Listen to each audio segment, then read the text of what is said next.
Geostrategy Lesson Number 67. Cameroon APE. Why Cameroon should not sign the final APE agreement. What's really at stake behind this agreement, which European negotiators are careful to conceal from their Cameroonian counterparts? Jean-Paul Pougala, **. At this moment, in Yaoundé, a delegation from the European Union is trying to convince the Cameroon authorities to sign the final free trade agreement between Cameroon and the 28 countries of the European Union.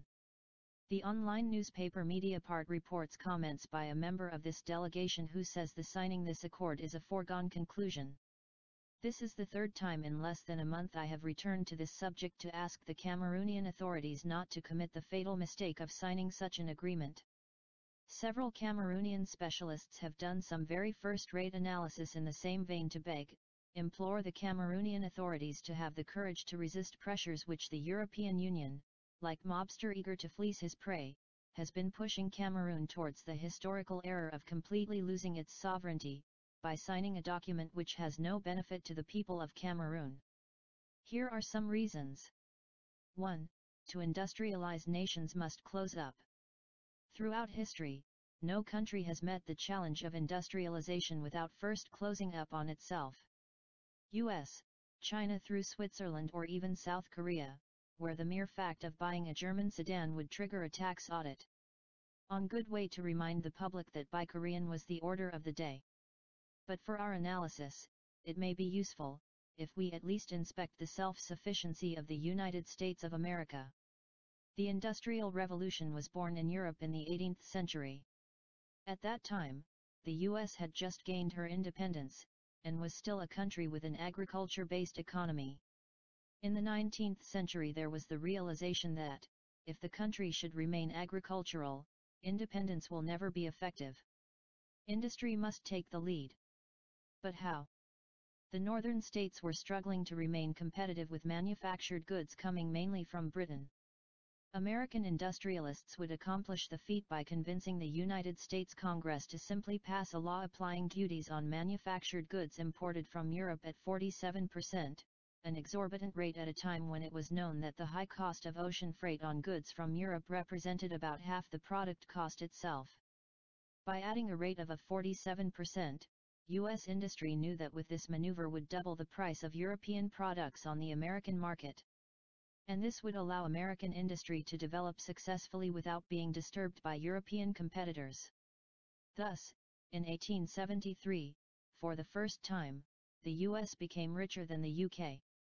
Instead of a single center of consumption of manufactured products in Europe, the USA became the former colony which gradually towered head over the countries which had previously colonized it. And they would do so, because their industries do not suffer from unfair competition from their former predators. Because they closed off their markets by using the leverage of tax duty which a free trade agreement would have mooted, and thus favored European industry at the expense of American companies. Between 1860 and 1900, we estimate that about 20 million Europeans emigrated to the US, which had become the center of attraction for brain drain. A patent registered in the US stood a greater chance of being put into practice. It is against this backdrop that the inventor of the telephone, the Italian Musi, would have his patent stolen by Bell, who went on to sell 1 million telephone in the single year of 1900. It became a true battle ram to crush any competition from Europe. And only after the certainty of enjoying such supremacy did the US suddenly become champions of free trade. Back to the present, it is important to note that it is the most ultraliberal who have an interest in free trade. But contrary to what you may believe, the most dangerous provision of the text which the European Union is lobbying Cameroon to sign before the deadline of December 31, 2013, is not the lack of competitiveness of Cameroon enterprises or the wave of European products on the Cameroon market. What interests the European Union is something else which for the time being remains a closely guarded secret. We will see how and why in greater detail. 2. The Mexican mistake in sign NAFTA. When one reads the benefits that these economic partnership agreements, EPAs, would provide to African countries, there are the same words that the U.S. private companies have developed as arguments presented by the United States government to convince Mexico to sign the North American Free Trade Agreement, NAFTA. Today in late 2013, Mexico has become disillusioned. Mexico believed fruit and vegetables exports into the vast U.S. market would follow, but came to understand that these products are perishable. There are powerful American groups which can set up formidable systems of production and large-scale logistics which supply every city across the U.S. in 24 hours. Lastly, small-scale producers who accounted for 70% of the population, who were left out to dry, abandoned their villages for cities and unemployed towns headed for the USA, where Bush and Obama helped erect a special barrier at the border, the famous Border Project, the Great Barrier on the border with Mexico with its high-tech spies, whose prime contractor is Boeing Company Global Security Systems, which is nothing but the military division of a private aviation company, Boeing. The construction of this 3.5 meters high fence stretches over 3,500 kilometers of border, was approved by a vote of the Congress of the United States of America in 2006. It will be finished in 2017, incorporating the latest generation systems of electronic surveillance, ground sensors and video, complemented by spy satellites, the Pentagon and Homeland Security. This is what the Mexican Foreign Minister Luis Ernesto Derbez said on the occasion of the commemoration of the 10th anniversary of NAFTA, 2004. We cannot implement a free trade agreement if we do not recognize that the two labor markets in Mexico and the United States are complementary.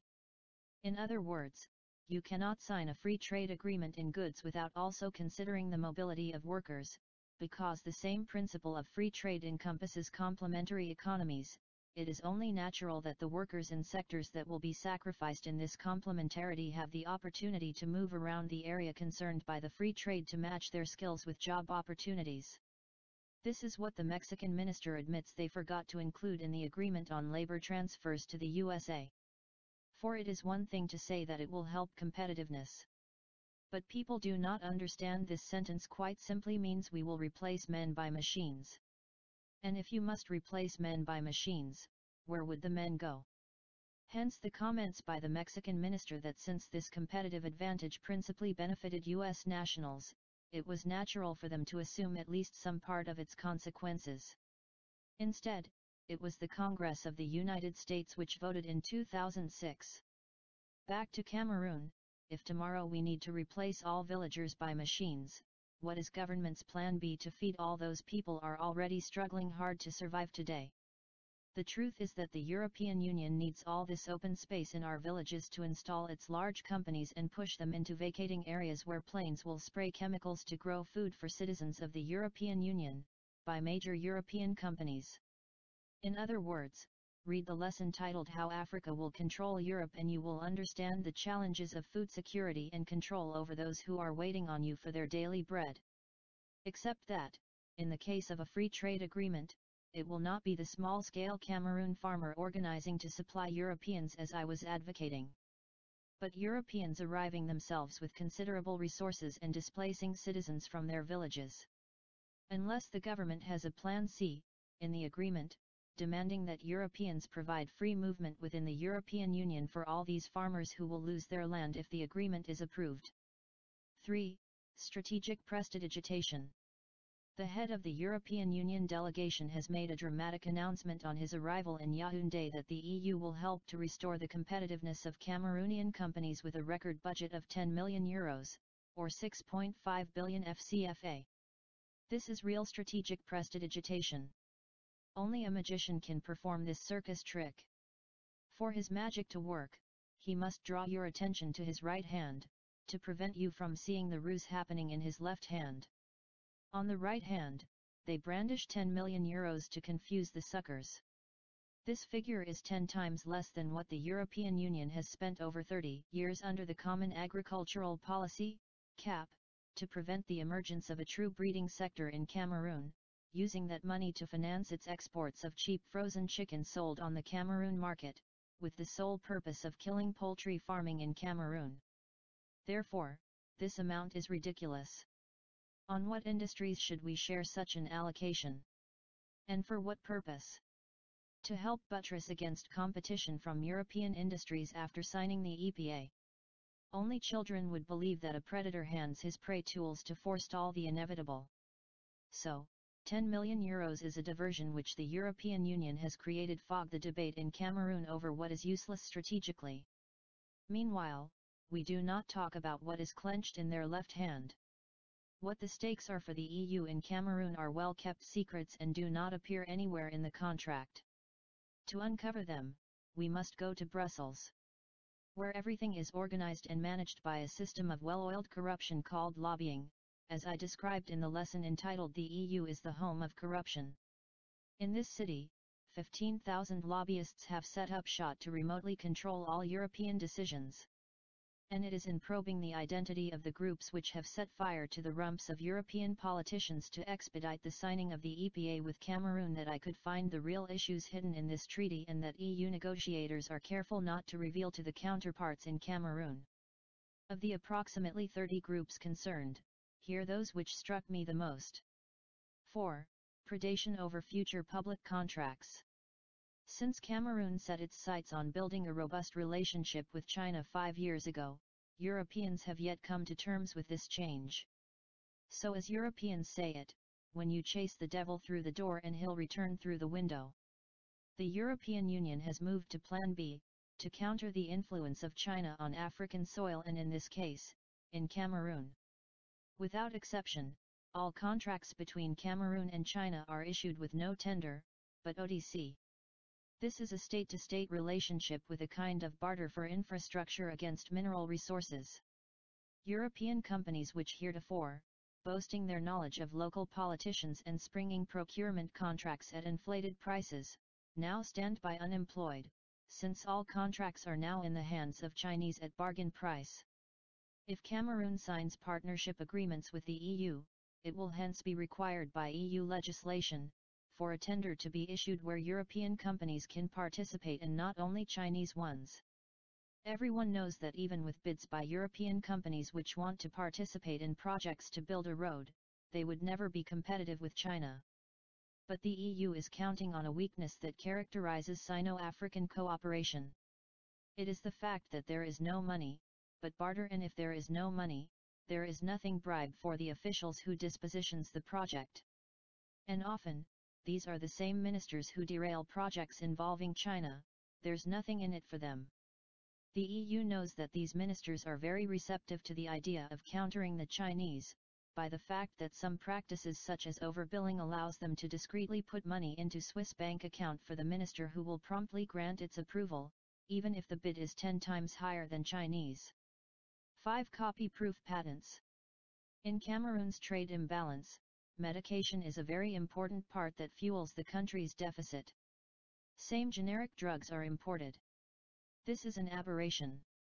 Today, China controls 80% of raw materials for drug, i.e. the active ingredient.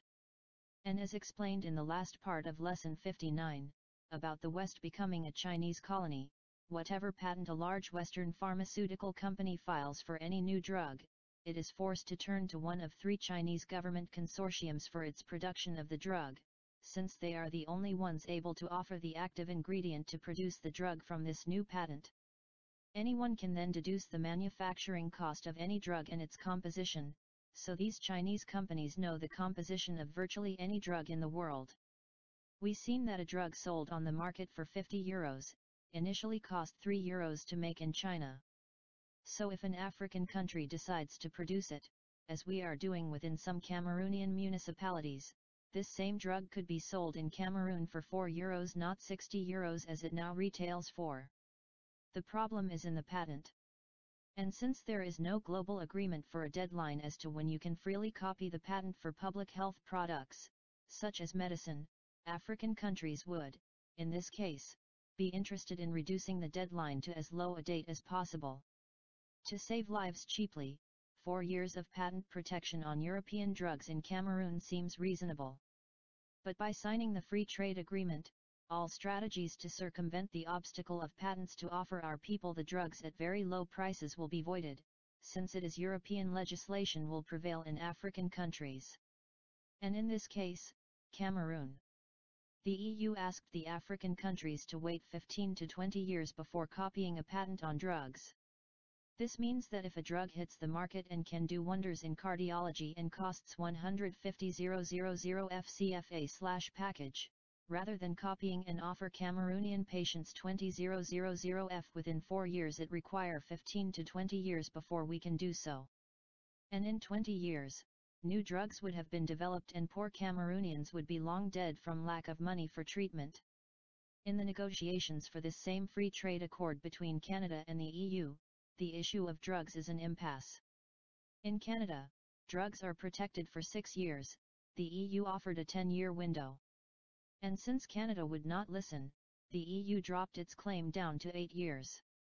To understand why this difference of 2 years is still too much, Stuart True calculated that should Canada change from 6 to 8 years of patent protection, this 2-year extension would cost Canadians a whopping 3 billion Canadian dollars per year, 2.2 billion euros. In other words, if Canadians have to wait 2 more years to copy the European patent on drugs, it would cost Canadian 1.443 billion CFA francs each year. In the proposed agreements between Cameroon and the EU, there is no chapter on drugs, and therefore, the Cameroonian Parliament cannot validate an agreement today and then tomorrow pass a law allowing Cameroon to copy European patents 4 years after the release of a drug. It would be immediately attacked by the EU for non-compliance of a voting agreement and therefore, approved by the same Parliament. If Cameroon does not sign the EPA, then the Parliament will be free to make any decisions in the future, in the eyes of international law, and by always pulling the blanket in its favor, it could allow Cameroon companies to go snatch any worldwide patents they might deem useful to develop for their country to use. Because as I've said in the lesson titled Technology Transfer exists nowhere in the world, it is up to each country to understand and to go out and seize what it needs because we are at war, a war of economic intelligence where all weapons are fair game. And not grasping this fact is a political mistake, not to mention an historic one. 6. Forced privatization of public services. The heart of the European Union's economic policy is the Americanization of society. The state should not own anything, the state should not control any company. The state must sell off its ownership shares. In countries like Cameroon, it is obvious that such a policy posture opens up a future where the Cameroon's loss of sovereignty would ensue, where the EU could accuse Cameroon of unfair competition because the state has a stake in the management of the power production, supply and distribution, to the detriment of American, ES, and British companies. China and Cameroon, for example, put a down payment of $2.5 billion on the table in 2012 for the construction of a railway to transport goods from the Cameroon port at Kribi to the commercial city of Niala in Sudan across several countries. Management of the project, once completed, will be jointly managed by China and Cameroon. By signing this free trade agreement, and this project contravening the policies of the European Union, Cameroon should expect to be sued by any European company that considers itself injured by the signing the agreement between the two states, Cameroon and China. To see that this is not science fiction, but the real deal, we must return to Canada, a country that puts a premium on public services, and witness what happened there after the signing of the NAFTA free trade agreement with the US and Mexico. According to the death toll which the journalist Benjamin Boltel published in the French newspaper El Humanite on August 27, 2013, 1994, the date of entry into force of NAFTA in 2011, Canada has been sued 28 times by private US companies challenging, for example, that a power generation company which supplies parts of the USA, Hydro-Quebec, is owned by the province of Quebec, without no possibility of privatization. These litigations, according to Benjamin Boltel, have cost Canada a whopping $5 billion Canadian dollars, about 3.7 billion euros, i.e. the state of Canada has had to pay the $2.427 billion CFA francs in legal costs to justify maintaining its basic services like public water and electricity. When, for example, the government of the province of Quebec passed a law banning the technique of hydraulic fracturing to extract shale gas, the next day it was presented by a bailiff, a bill of 250 million Canadian dollars, approximately 180 million euros, for loss of profits by the Canadian branch of a U.S. company called Lone Pine Resources. In other words, because Canada had signed a 1994 free trade agreement with the US, and since in that country the federal government cannot prevent a private from exploiting oil contained on its own land, according to Lone Pine Resources, the mere fact that the government of Canada prohibits from exploiting shale gas with the technique it would cost 118 billion CFA franc in foregone profits and hence the threat trainer of a lawsuit, in American courts naturally, if Canada fails to pay up. Should Cameroon sign this agreement, there are European vultures like Veolia which have privatized water in all European municipalities by raising the price by 10. See the section on www.pougala.org video, the one-hour documentary explaining how European politicians were easily corrupted by Veolia to privatize water in their cities, like Berlin, where the people went through a referendum not to cancel the agreements to privatize water in the city, but a referendum just to find out what was written in these agreements which had remained a secret.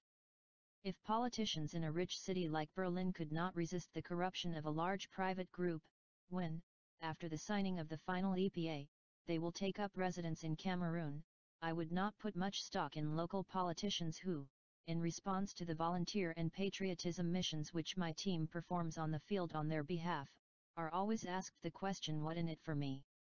And my volunteers have learned to answer them in unison, there's nothing in it for us either, we're doing it for the people. What follows inevitable is never-ending red tape. With free trade, the true experts at corruption who have taken up residence in the European Union will simply find their paradise in Cameroon, and that'll be the end to public services. 7. What lessons for all Africa? Prior to the signing of NAFTA in 1994, Canada was convinced it could profit from exporting cattle into the US, but now finds herself trapped by the unanticipated consequences. The debate in Canada at the time was naturally focused on the fact that US manufacturing would spill over into Canada. And politicians in their calculations had concluded that the game was worth the gamble. But they had not anticipated that with this agreement, they simply would be swallowed by intrigues and predatory techniques of their American neighbor.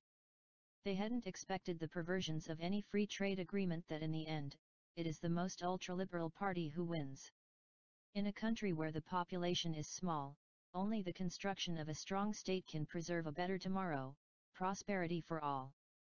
But when engaging in an agreement which early on announces its colors and portends to weaken the powers of the state and thence the purchasing power of its citizens, then we on track towards settling for a new and more insidious form of colonization whose name we dare not speak. Talking simply of free trade agreement between the EU and African countries like Cameroon is incorrect. Speaking of competition between the French and Cameroonian farmer is incorrect. We are dealing here with free trade between a small African country, Cameroon, and mastodons of economics, industry and finance who have reduced European farmers to little slaves, transformed European politicians into beggarly puppets. See the lesson entitled The European Union as a Breeding Ground for Corruption. All European policies answer to the private interests of a few large financial and industrial groups in a very dangerous mixture of Thatcherism, liberalism and Reaganism. European politicians are only SRU, sellers, representatives, ushers, of these oligarchies which, with assistance from the political system of universal suffrage, finance the election campaigns of the politicians, who then return the favor by passing laws to enslave their own citizens, reduced to a simple peons who must pay even for the air they breathe, in a machine which applies continuous pressure and prevents them from thinking or even revolting. The only alternative left for the citizen is suicide, as it is now the scourge of farmers across the European Union. In France, for example, every 2 days, one farmer commits suicide, driven to desperation by the oligarchs who control everything from fertilizer to supermarkets and even the toll highways. In any case, it appears that the Thursday, October 10, 2013 publication made by the Institute of Health Surveillance, INVS, as part of what the Institute calls the Plan for Suicide Prevention in Agriculture announced by the Ministry of Agriculture in March 2011, and according to this report, the first official study on this very taboo topic in Europe on the farmer's suicide, a farmer commits suicide every 2 days in France. Between 2007 and 2009, nearly 500 farmer suicides that have been recorded. During this period, 417 men and 68 women who have committed suicide, because the fruit of their labor is not even allowed to repay the debts that the system was forced them to contract, supposedly, to improve their competitiveness by purchasing very expensive machines. While at the same time these same oligarchs, supermarkets, purchase at very low prices, fixed and imposed by the buyer, the milk or meat sold on shelves around the world. 8. Conclusion. If Cameroon signed a free trade pact with a system so perverted by money and the virus of permanent subjugation, it will be a way of tying a noose around our own necks. All the contracts with China's automotive industry on the manufacture of container ships are on hold. The disastrous outcome of the compromise on the second bridge over the Wouri, whose start was launched last week by President Biya, show what sauce Cameroon will soon have to eat, if by any misfortune, the Cameroon government and newly seated parliament would succumb to the temptations of European SRUs. It pleases me to conclude with this proverb from the Mbo ethnic group of the Mungo region in Cameroon: every marsh has its crocodile. Facing the marshland of the final APE which the European Union has invited us to sign, it seemed important to reveal all the crocodiles hidden under the murky water of this particular agreement, that no one should ever be justified in mortgaging the future of Cameroon's children from ignorance or naivete. Now that you all know, what will you do? Yaoundé on 20/11/2013. Jean-Paul Pougala. Pougala is a pusher one day, pushing forever. He teaches African geostrategy at the Higher Institute of Management, ISMA, in Douala, and is director of the Institute of Geostrategic Studies, IEG, in Yaoundé, Cameroon. The following information may interest you.